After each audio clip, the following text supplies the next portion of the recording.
21번째, 자신과 대화할 작전 타임을 갖는다. 우리가 찾아야 할 것은 외부에 있는 그 무엇이 아니라 이미 존재해온 우리 자신이다. 법정스님. 동화 이상한 나라 앨리스에서 주인공 앨리스보다도 강하게 떠오르는 캐릭터가 흰토끼다. 늘 회중시계를 꺼내들며 바쁘다 바빠를 외치는 동물. 하지만 그는 여왕의 심부름을 전하는 전령사로 바쁠 뿐이지 어디로 가는지, 왜 가야 하는지에 대해서는 별로 생각하지 않는다. 다만 바쁘다는 것 자체가 중요할 뿐이다. 어디로 가야 하는지 알아야 옆에서 지름길이라도 가르쳐 줄 수 있건만 그는 어디로 가는 것도 모른 채 늘 바쁘다는 말만 입에 달고 다닌다. 바쁘니까 바쁘다. 대부분의 셀러리맨 모습도 이와 다르지 않다. 늘 바쁘다고 생각하고 바쁘냐고 물어보고 바쁘다고 습관적으로 대답하지만 무엇 때문에 바쁜가에 대한 진정으로 고민하지는 않는다. 가끔 대학이나 회사에 강연하러 가서 청중에게 그들의 일상을 물어보면 스스로 빈둥거린다고 생각하는 이는 별로 없다. 다들 나름대로 바쁘게 쫓기며 살고 있다. 하지만 진정 자신을 성찰하느라 바쁜 사람은 별로 보이지 못했다. 그들은 세월이 흐르면 자신의 고민이 절로 해결되거나 알아질 것이라고 착각한다. 그럴 때마다 나는 약간은 매정하게 말한다. 인생의 고민은 아이가 걷거나 뛰는 것처럼 절로 세월이 흐르면서 배워지는 것이 아니라고. 당장 발등에 일에 쫓겨 바쁘게 사는 것을 성실한 것으로 착각, 치열한 자기 성찰이 없으면 늘 분주하게 살다가 마흔이 넘어 부딪히는 방황의 문제는 한결 심각하다고 말한다. 부록이 인생의 무록이 되어 다가왔을 때 오는 충격은 이루 말할 수 없이 크다. 동분서주하는 망하는 것의 지름길이다. 그러면 어떻게 해야 할 것인가? 큰 물에서 오래 놀며 자신의 분야에서 일가를 이룬 CEO일수록 바쁜 스케줄에 쫓기지 않았다. 이들은 시계를 연방 쳐다보며 바쁘다 바빠를 외치고 비서가 정해준 쪽지를 제촉받으며 일정을 쫓아가느라 급급하지 않는다. 그보다는 자신의 대화 시간을 마련하기 위해 오히려 일과를 비워놓는 작전 타임을 의도적으로 만들고 있었다.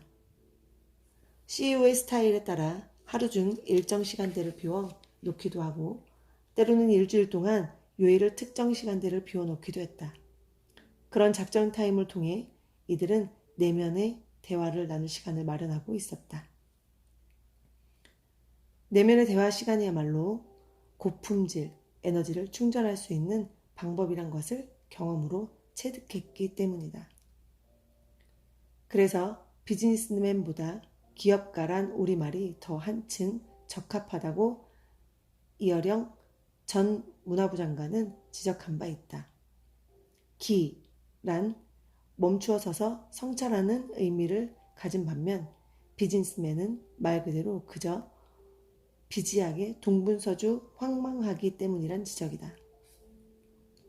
CEO들은 작전 타임에 의식적 명상을 하든가 조상이나 스승 등 가상의 멘토와 영혼의 이야기를 나누는가 하면 거울을 보고 자신감을 주는 자기 주문을 외는 등 다양한 형태로 자신을 들여다보는 시간을 갖고 있었다. 어려움에 처했을 때 이들은 고요한 침착을 통해 과연 그분들이 내 옆에 계시다면 어떤 조언을 해줄 것인가? 영혼과 깊은 대화를 나누며 명상에 잠긴다고 대답했다. 솔직히 처음에는 이 같은 대답이 다소 허황되게 들렸던 게 사실이다. 하지만 이 같은 이야기를 반복해 들으면서 이들의 말하는 대화란 곧 명상임을 깨달을 수 있었다. 대상이 신이든 조상이든 가까웠던 분이든 이들은 영혼과의 대화를 통해 직관적 판단력을 구하는 것이다. 숫자에 밝고 이익에 민감할 것으로 자칫 연상되는 이들, 경영인들이 영혼 명상에 집중하는 시간을 갖고 직관을 최고로 잣대로 삼는다는 것은 내게도 의외였다. 하지만 이들은 사인 하나만 잘못되면 영이 몇 개씩 날아가고 실족하는 치열한 세상에 살기에 오히려 원칙과 근본이 무엇인가에 대해 집중하는 명상 시간이 필요하다고 고백했다. 유리창보다 거울을 먼저 보라. 천안역 부근 알짜배기 땅에서 아라리오 화랑과 야오리 백화점을 경영하고 있는 김창일 아라리오 그룹 회장을 보자. 그 자신 미술품 수집가일 뿐 아니라 직접 창작 활동을 하고 있다. 영국 런던에서 25억 원을 주고 구입한 현대미술가 데미안 허스트의 작품 환희는 지방이라고 무시하는 서울의 콧대 높은 수집가들의 길을 꺾기에 충분했다. 미대도 나오지 않은 사람이 기업 경영에 전업작가 못지않은 활동까지. 어떻게 양쪽 활동을 다 활발히 벌일까? 나의 이 같은 질문에 그는 자신과 끊없는 대화는 나눈다는 것으로 답을 대신했다. 그의 작업실 창 너머엔 인체의 뱃속 부분을 적나라하게 드러난 세계적 화제작 환희가 바로 코앞으로 보인다. 나는 나랑 끊임없이 대화를 나누죠. 이 내면의 대화 습관은 군대 때부터 시작되었습니다. 새벽에 보초를 설 때면 사방이 캄캄한데 벌레 소리만 크게 들려요. 그때부터 세상 이치와 나의 존재란 무엇인가 하는 생각이 들면서 내면을 들여다보는 습관을 갖게 됐어요. 이 같은 습관을 가지면서 그는 원망보다는 긍정적 생각을 갖고 독을 약으로 바꿔나갈 수 있었다고 말한다. 내면을 텅 비우고 존재의 핵심에 가깝게 다가오기보다는 다가가 보는 거예요. 그러면 장자의 나비의 꿈 이야기에서 나오듯 내가 나비인지 나비가 나인지조차 구별이 안 되는 텅 비면서도 충분한 상태에 도달합니다. 그는 남들이 들으면 미쳤다고 할까봐 이야기를 못한다고 말하면서도 자기와의 집중적인 대화, 명상 시간이 오늘의 자신을 만들었으며 미래의 자신을 준비하게 한다고 말한다. 애벌레에서 고치로, 고치에서 잠자리로 끊임없이 탈바꿈하도록 촉진하는 것은 바로 이 같은 자신과의 대화를 통한 충전이란 고백이다. CEO들이 고인이 된 스승, 선친 또는 할아버지 등 자기가 친밀하게 여기던 인물과 영혼의 대화를 통해 결단을 내리고 자신의 삶의 변화를 꾀하고 있는 것은 두 가지 때문이다. 첫째는 직관의 중요성을 대한 깨달음 때문이다. 창의적인 아이디어는 합리적인 사고만으로는 구하기 어려운 측면이 있기 때문이다. 이들은 자신들이 명상 시간에 얻은 통찰력과 아이디어가 사무실에서 골몰하며 얻은 아이디어보다 몇 배나 훌륭한 경우가 많다고 입을 모은다. 하지만 역시 가장 큰 이유는 물론 치열한 경쟁 속에서 마음의 안정을 찾기 위한 목적이었다. 거대한 배를 모는 함장으로서의 책임감, 이해관계가 배치되는 집단의 조율. 늘 선택의 기로에 선 이들은 솔직히 자기들도 손에 진땀이 날 만큼 두렵다고 말한다.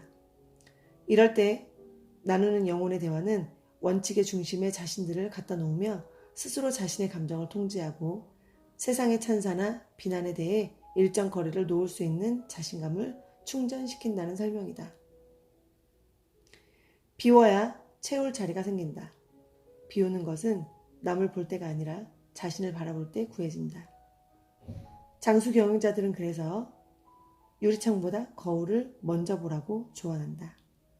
나를 봐야 남이 보이고 세상도 바로 보인다. 스포츠 경기를 봐도 바쁘게 뛰는 전반전과 후반전 사이에 작전 타임이 있다. 우리가 사는데도 마찬가지다. 멈춰서 비우는 여유를 가지는 작전 타임은 내일을 채우기 위한 반드시 필요하다.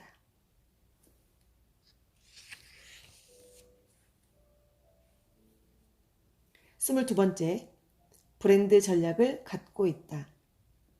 사람들 중에는 원본보다 복제품이 훨씬 더 많다. 파블로 피카소.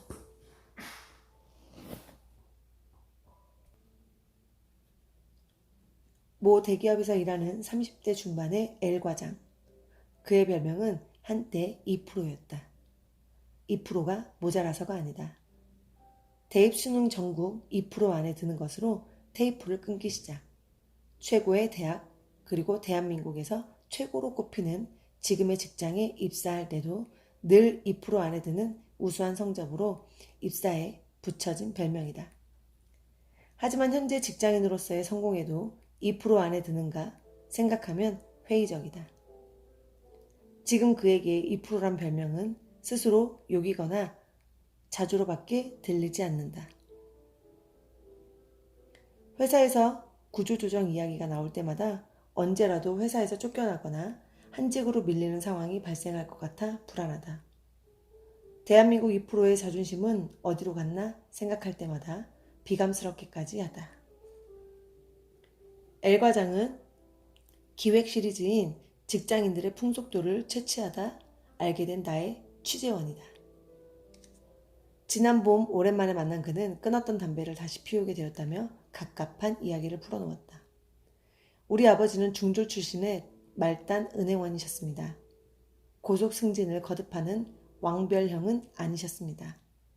이렇게 가늘고 길게 산 아버지의 직장 생활이 어머니에겐 불만이셨나 봅니다.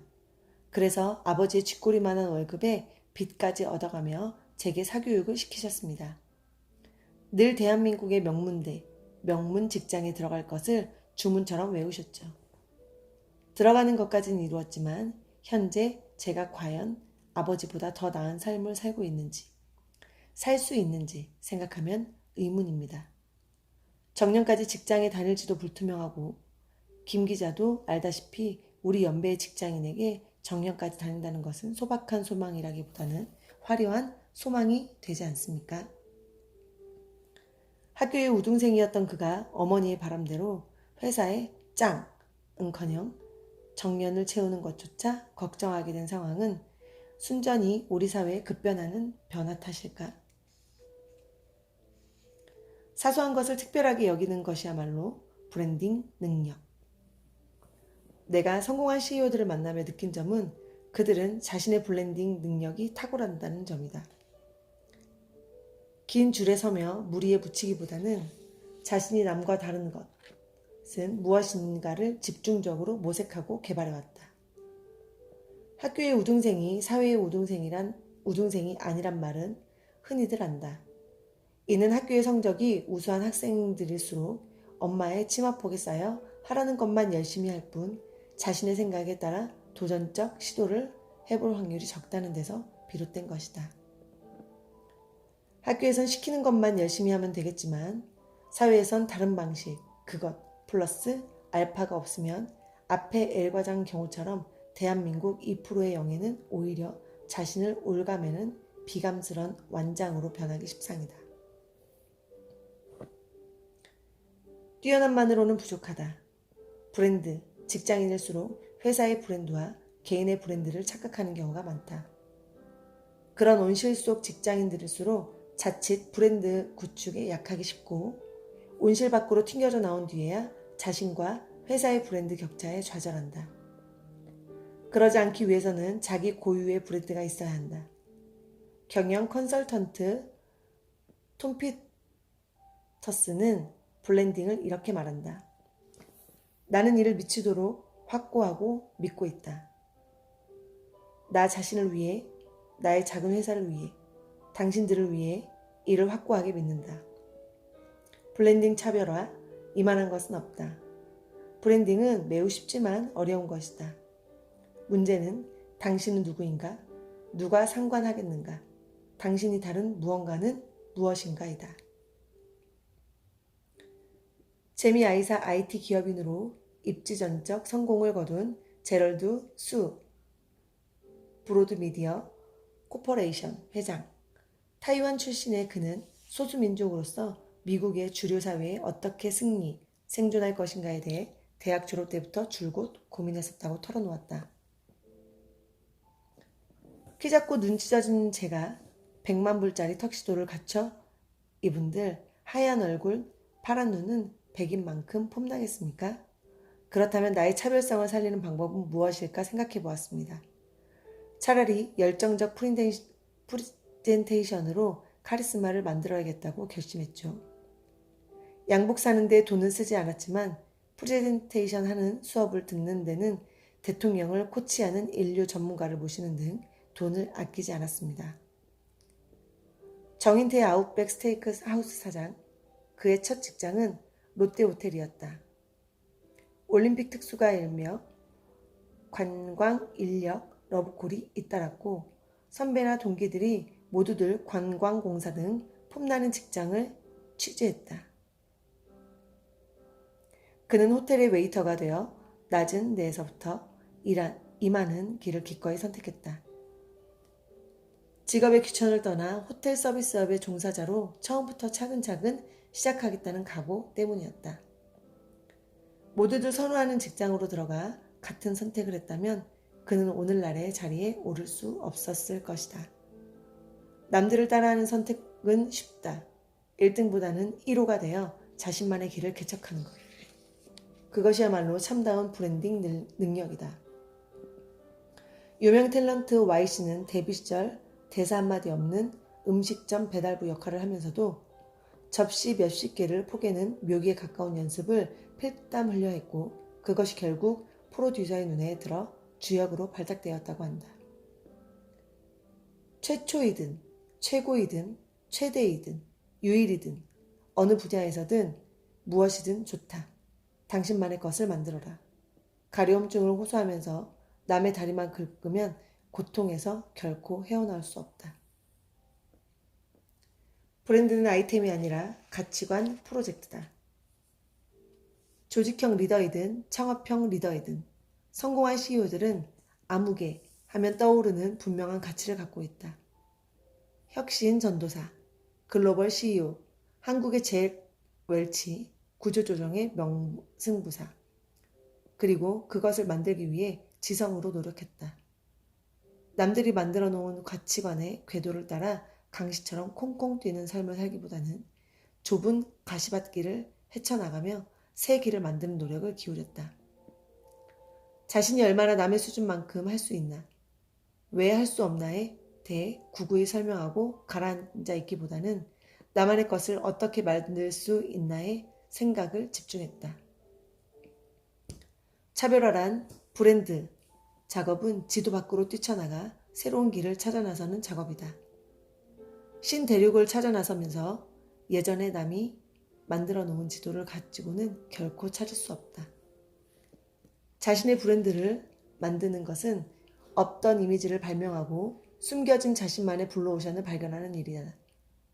스스로 자신의 브랜드는 무엇인지 물어보라. 자신의 명함에 넣을 당신만의 고유 브랜드를 남들은 얼마나 인식하고 있는가. 직장인의 브랜드는 운동선수의 등번호에 비유할 수 있다. 자신은 볼 수 없지만 늘 등에 따라붙어 다닌다는 점에서 그렇다. 회사의 브랜드에 기대지 않고도 당신 자신의 브랜드만으로 빛을 발할 수 있는 경쟁력을 갖고 있는가. 휴가를 떠나면서 책상이 남아있기를 걱정하기보다는 당신이 없는 자리를 아쉬워하게끔 하는 그 무엇이 있는가. 당신의 사인이 없더라도 누구든지 땡땡땡이 한 것이군. 그것을 하려면 땡땡땡에게 물어봐야겠는걸 하는 당신만의 브랜드는 얼마나 통용되고 있는가. 브랜드는 아이템이 아니라 가치관 프로젝트다. 무엇을 하느냐보다는 얼마나 자기 영혼의 숨결을 남에게 불어넣을 수 있느냐가 그 성패를 좌우한다. 이영석 총각내 야채가게 사장의 몇 마디가 브랜드의 요체를 잘 설명해준다. 브랜드라는 것은 상품의 용도는 물론이고 고객에게 즐거움을 파는 행위입니다. 지금 우리 사회는 어느 분야든 과포화 상태입니다. 까만 점이 총총히 박힌 상태에서 조금 큰 까만 점을 찍었다고 해서 별로 의미가 없습니다. 까만 바탕의 상태에서 흰 점으로 확 튀어야죠. 그러기 위해선 나부터 즐거워야 합니다. 소가 도살장 끌려가듯 일하면 절대로 튀지 못합니다. 브랜드란 남과 달라지려는 치열한 창의성뿐 아니라 진정을 다하는 정성이자 즐거운 엔터테인먼트 작업이기도 하다. 당신은 땡땡땡 표 제품을 생산하기 위해 즐겁게 일하고 있는가? 조직 안에서 땡땡땡 표 상품은 얼마나 인기가 있는가? 아니, 땡땡땡 표 상품은 존재하기라도 하는가? 호랑이가 죽으면 가죽을 남고 가죽이 죽으면 이름을 남는다. 직장인이 성공하려면 땡땡땡 표 브랜드가 필수다. 당신은 오늘 아침 깨어나 오늘은 어떤 차이를 만들어낼까를 생각하는 것이 힘겹지 않고 즐거운가? 당신이 회사에 존재하지 않으면 회사가 무엇을 잃는가? 당신이 CEO라면 당신 같은 이에게 지금 당신이 받는 월급만큼 주겠는가? 그 질문을 하루에 3~4번 던져보라.